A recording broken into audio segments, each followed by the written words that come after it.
Australia, the land of sun, surf, and safety. Or is it? What if we told you that the country known for its laid-back lifestyle is now facing a silent storm of rising crime? In just 1 year, youth crime in Queensland alone has jumped by over 30%, and violent assaults in major cities like Melbourne and Sydney are hitting record highs. Once considered one of the safest places in the world, Australia is now grappling with a growing wave of violence, drug abuse, cybercrime, and organized gangs, and most people have no idea how serious it's become. What's really going on behind the headlines, and why are so many communities living in fear? Stay with us as we uncover 10 deeply disturbing reasons why Australia's crime rate is spiraling out of control. Some of these may shock you, others may hit closer to home than you'd expect. This isn't just news, it's a wake-up call. Number 1. Youth crime surge. In recent years, one of the most alarming shifts in Australia's crime landscape has been the sharp rise in youth crime. Once considered isolated incidents, violent acts committed by minors are now becoming distressingly common and more brazen. In Queensland, for example, police have reported a 30% spike in juvenile offenses, with teenagers as young as 13 involved in home invasions, car thefts, armed robberies, and even violent assaults. What's even more unsettling is that many of these crimes are being recorded and shared on social media, turning real-life criminal activity into twisted online content. Experts point to a dangerous cocktail of broken family environments, lack of positive role models, poverty, and the glorification of crime culture online as key drivers.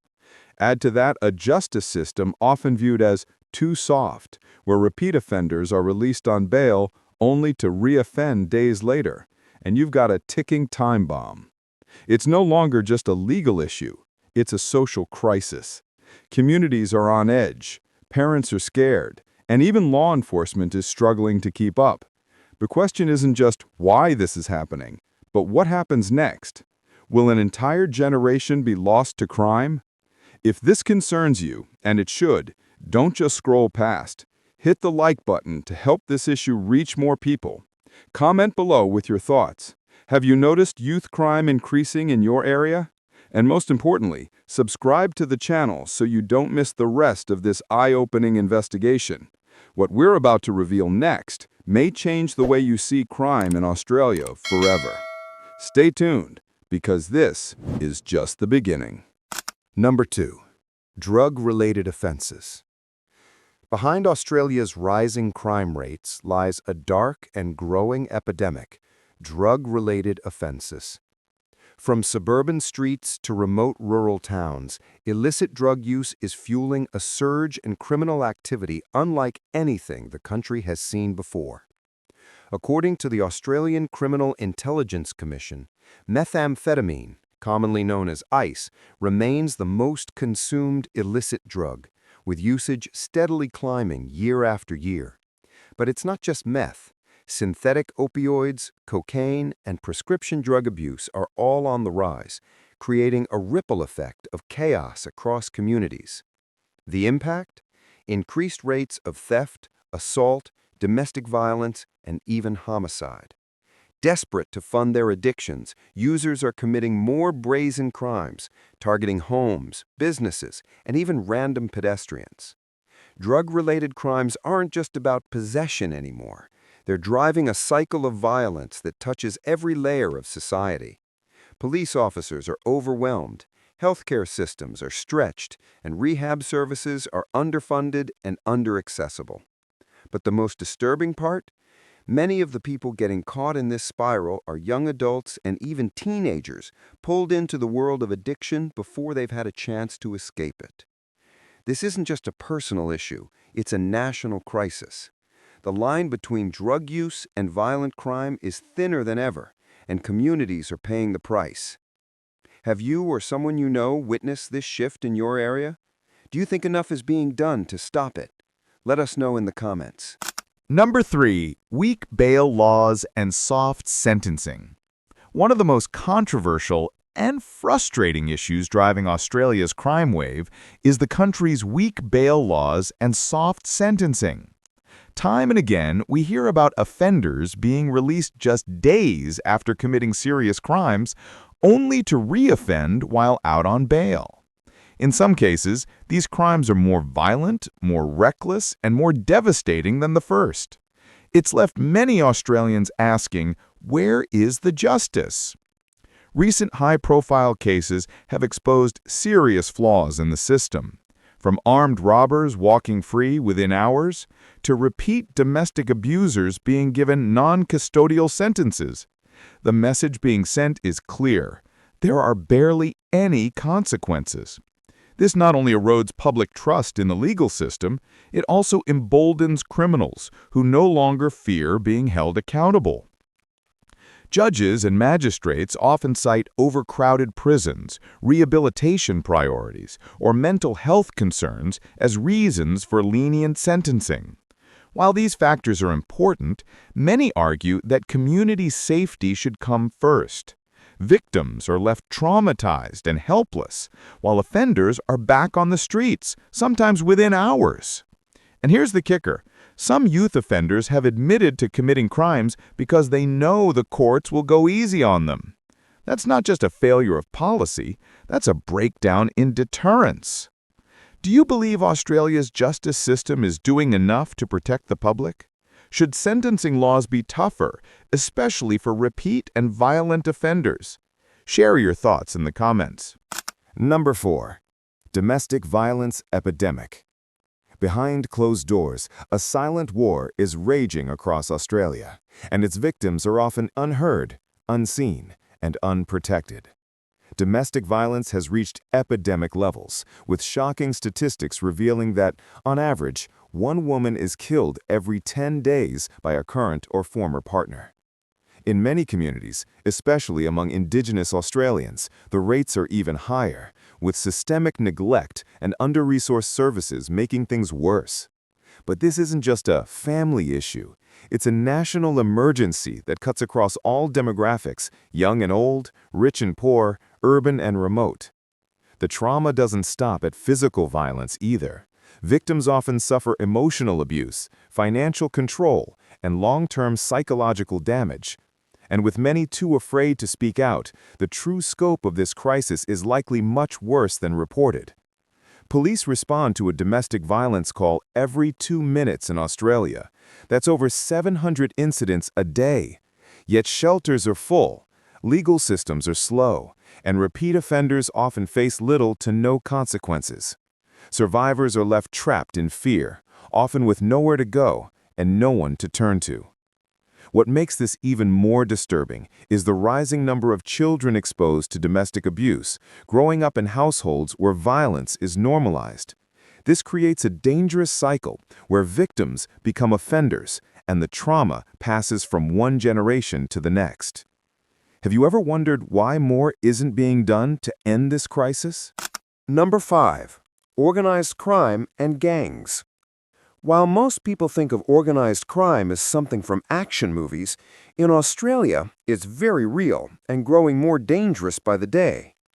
Across the country, powerful criminal syndicates are operating behind the scenes, running massive networks involved in drug trafficking, weapons smuggling, money laundering, and contract killings. From Middle Eastern crime families and Asian triads to outlaw motorcycle gangs like the Comancheros and Bandidos, these groups have embedded themselves deeply into Australian society.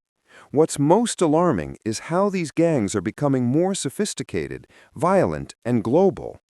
Authorities have uncovered international links to drug cartels and terrorist groups, with millions, sometimes billions of dollars moving through underground operations. In some suburbs, these gangs practically control the streets, using fear and intimidation to silence communities. One of the biggest crackdowns in recent years, Operation Ironside, exposed just how far this web stretches. Undercover agents used an encrypted app to intercept thousands of messages between criminals, leading to hundreds of arrests. But even after these high-profile busts, new leaders quickly rise to replace the old, and the cycle continues. These gangs aren't just fighting each other, they're putting innocent people at risk. Drive-by shootings, public brawls, and targeted killings are becoming more common, especially in major cities like Sydney, Melbourne, and Brisbane. The streets feel less safe, and the line between local crime and organized warfare is starting to blur. Have you noticed an increase in gang-related crime where you live? Number 6. Cybercrime explosion. In the digital age, crime doesn't need a mask or a weapon, just a Wi-Fi connection. Australia is facing a massive surge in cybercrime, with everyday people becoming the new targets. According to the Australian Cybersecurity Centre, or ACSC, a cybercrime is reported every 6 minutes, and that's just what's officially recorded. From identity theft and online scams to ransomware attacks on businesses and hospitals, the digital battlefield is expanding fast. What makes cybercrime so dangerous is how invisible and personal it is. Hackers can drain your bank account, steal your private photos, or impersonate you, all without ever stepping foot near you. In some cases, entire life savings have vanished overnight. And it's not just individuals. Schools, hospitals, small businesses, and even government agencies have been held hostage by cybercriminals demanding millions in ransom. Many of these attacks originate from overseas crime syndicates, but local operations are on the rise too. Young, tech-savvy individuals are being recruited into these schemes, turning their skills into tools for exploitation. And because the laws around cybercrime are still catching up, many offenders get away with little to no punishment. Even more frightening is how unprepared many people still are. Weak passwords, outdated software, and clicking the wrong link are all it takes. The average person doesn't realize how vulnerable they truly are until it's too late. Have you or someone you know ever been targeted by an online scam or data breach? Number 7. Police resource strain. When crime rises, we naturally look to the police for protection. But what happens when the protectors themselves are stretched to the limit? Across Australia, police forces are facing a serious resource crisis, and it's leaving communities vulnerable. In both urban centers and rural towns, there simply aren't enough officers to meet the growing demands. Response times are increasing, investigations are delayed, and overworked officers are burning out at record rates. In some rural areas, a single officer may be responsible for hundreds of square kilometers, making it nearly impossible to respond quickly to emergencies. Even in major cities, police report being pulled in too many directions, from managing violent crimes and domestic abuse cases to cyber threats and gang violence. This lack of manpower and funding is creating dangerous gaps in public safety. What's worse, many departments are also dealing with low morale, outdated equipment, and political pressure. Officers are often criticized for doing too much or not enough, leading to a feeling of being caught in the crossfire between public expectations and government limitations. And when criminals know that the system is overwhelmed and understaffed, it only makes them bolder. This isn't just about crime stats. It's about the erosion of trust and safety. When police can't respond in time, when cases go unsolved, and when justice feels out of reach, communities start to lose faith in the system. Have you ever called the police and been told help would be hours or even days away? Number 8. Socioeconomic inequality. At the heart of many crimes lies a factor that's often overlooked but deeply powerful: socioeconomic inequality. In Australia, the gap between the haves and the have-nots is growing wider, and with it, so is the likelihood of crime. Areas with high unemployment, limited education opportunities, and poor housing conditions are consistently linked with higher crime rates. This isn't just theory. It's backed by years of research and real-world statistics. When people feel trapped in poverty, with little hope of improving their lives, crime can start to look like the only way out. Whether it's theft out of desperation, dealing drugs for fast cash, or joining gangs for a sense of belonging and protection, economic hardship fuels criminal choices. And it's not just happening in isolated pockets. Suburbs in Western Sydney, parts of Melbourne, and remote Indigenous communities are all battling this vicious cycle. The rising cost of living, housing crises, and stagnant wages are making things even worse. Families are struggling to pay rent, put food on the table, and keep the lights on. Children growing up in these conditions often lack access to quality education, healthcare, or support, setting them up for a future that feels hopeless before it even begins. And here's the hard truth. Crime isn't always about bad people making bad choices. Sometimes it's about desperate people with no good options. Do you believe Australia is doing enough to bridge the gap and support vulnerable communities? Number 9. Mental health crisis. Australia is facing a mental health crisis, and its connection to rising crime is more serious than most people realize.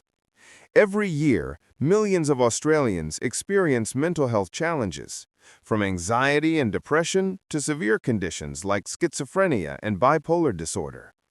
But the support systems meant to help them are overloaded, underfunded, and in many areas almost non-existent. As a result, individuals in crisis often slip through the cracks. Without access to proper treatment, some turn to substance abuse, lash out in violence, or end up homeless, increasing the likelihood of both committing and becoming victims of crime. Police have become the frontline responders for mental health incidents, yet they aren't trained therapists or social workers. This mismatch often leads to situations escalating instead of being diffused safely. In fact, a growing number of violent incidents and public disturbances are now linked directly to untreated or poorly managed mental illness. Tragically, in some high-profile cases, fatal outcomes could have been avoided with earlier intervention and access to care. The lack of affordable, accessible mental health services, especially in rural and low-income communities, only makes the problem worse. It's a vicious cycle. Mental illness contributes to crime, and criminalization worsens mental health. Many offenders end up in prison instead of treatment, a system that punishes rather than heals. Have you seen this crisis unfold in your community or personal life? Number 10. Erosion of community values. Beneath the headlines and statistics lies a quieter, more subtle cause of Australia's growing crime problem: the erosion of community values. In past generations, neighborhoods were tightly knit. People knew their neighbors. Kids played outside without fear, and there was a sense of shared responsibility. But today, that social fabric is slowly unraveling. We're more digitally connected, yet more emotionally disconnected than ever before. The rise of individualism, social isolation, and a breakdown in traditional support systems has created a society where many people feel alone, ignored, or invisible. And when people feel disconnected from their communities, respect for others and the law starts to slip. We're seeing more aggression in public, less empathy in schools, and a growing culture of me-first thinking that pushes cooperation and care to the side. This erosion isn't just emotional, it's practical. With fewer community programs, less youth engagement, and declining participation in local events or volunteer efforts, there are fewer positive influences and role models to guide those who are vulnerable. Young people especially are left to find belonging elsewhere, sometimes in gangs, online echo chambers, or toxic peer groups that promote violence and antisocial behavior. When trust, connection, and shared values disappear, crime finds a way in. Have you noticed this shift in your own neighborhood? Does your community feel less connected than it used to? Australia's rising crime rate isn't just the result of a single issue. It's the outcome of a complex and interconnected web of social, economic, and systemic failures. From the surge in youth crime and drug-related offenses, to weak bail laws, domestic violence, and the rise of organized crime, we're witnessing a transformation that should concern every Australian. Add in the explosion of cybercrime, overstretched police resources, socioeconomic inequality, a mental health crisis, and the erosion of community values, and it becomes clear this isn't just a wave of crime, it's a warning sign. But here's the truth. Awareness is power. When we understand the real reasons behind these rising numbers, we can start having smarter conversations and demand better solutions. Whether it's reforming the justice system, investing in youth programs, improving mental health services, or simply reconnecting as communities, every solution starts with acknowledging the problem. Now, we want to hear from you. Which of these 10 reasons do you think is the most urgent to fix? Have you seen any of these issues play out in your own neighborhood or personal life? Drop your thoughts in the comments below. Let's open up the discussion and bring real stories to the surface. Like this video if it opened your eyes or taught you something new. And don't forget to subscribe to the channel. We're diving even deeper into the issues that matter most in upcoming videos. Together, we can move from fear to understanding and from awareness to action. Australia's safety depends not just on laws and policing, but on all of us watching, caring, and stepping up. Stay informed, stay aware, stay connected.